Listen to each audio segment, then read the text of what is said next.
So, Tiny Moonflower, we're starting out the night with our typical Team Weird fashion. Um, I don't know how many weird ones that you have gotten yourself, but this is going to be a higher self reading. I was guided to keep going up and up and up past the spirit realm and all that stuff to your higher self. And I have to say, she's lovely and very wise. So let's see what she wants to say, your higher self. She's saying that you have really good intentions for this new year. And like 95% of you is feeling hopeful that what you want to accomplish this year will come true. And 5% of you is doubtful. And that 5% is going to grow and grow and grow until you've sabotaged yourself. I feel like you might have done this before. I know that I've done it before. And I know a lot of people that have done that before. So she's clearly coming through to tell you not to do that this time. But we need to ask her how not to do that. Because I think this is an important question for all of us. And coming from someone's higher self is going to be important for us to hear. How do you, Tiny Moonflower's higher self, keep the doubt from growing? How do we do that? Trust. Absolute trust.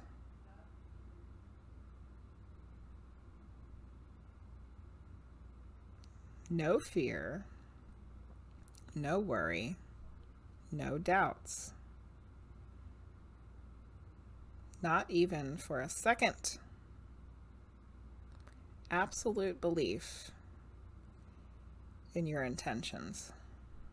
But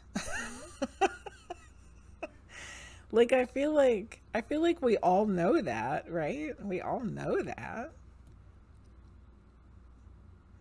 But how do you keep it? How do you keep the absolute truth? How do you keep the absolute belief with no doubt? How? Watch for signs, synchronicities. See the magic. Be patient. And let go of ego. Ego is the frickin' doubt mongerer. Remember, it all comes back to love. Everything is love. Remember you're loved. Remember that the universe loves you. You are love. Love and light. Light and love.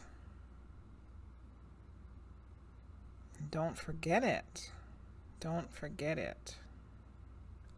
If you have any questions for your higher self while I'm connected to her, please ask.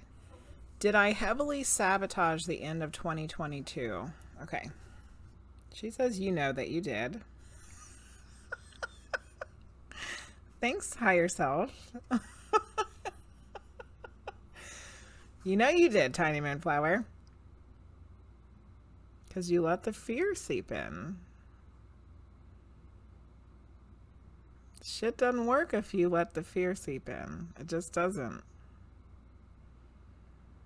This is something I'm really having to work with myself, because knowing that at the end of the school year I'm going to be diving into I'm going to be cutting the cord of my security blanket and jumping into this pool of the unknown.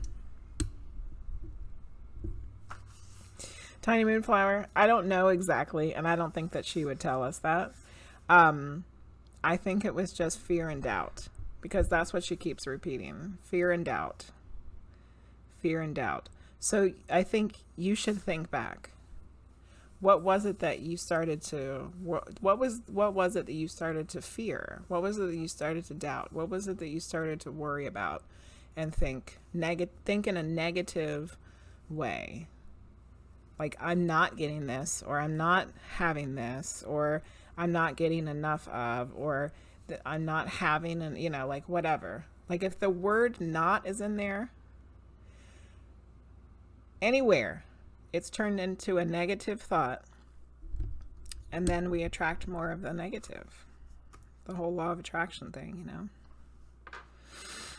And it's hard. It's hard to reprogram your brain to think in only the positive, because you pretty much have to tell yourself the opposite of what you're feeling.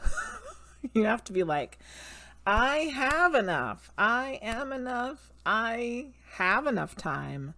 I have enough money. Even if you don't necessarily actually have the time or the money or whatever it is that you need at the moment, if you're telling yourself that you do, then you're going to manifest the thing that you're saying you have. I can't do it yet still all the way, but we have to keep trying. We got to keep trying. I couldn't see things happening for yourself. Yep. That's what it is, Tiny Moonflower. You were not letting yourself see the thing that you wanted to happen. You're holding it back for yourself. And it's just a lot of reprogramming your brain to think in this other way. And I think all we can do is just keep trying to think positively with no nots and no no's and all of that. It's just making a habit of it. Not letting that fear and worry and doubt take over.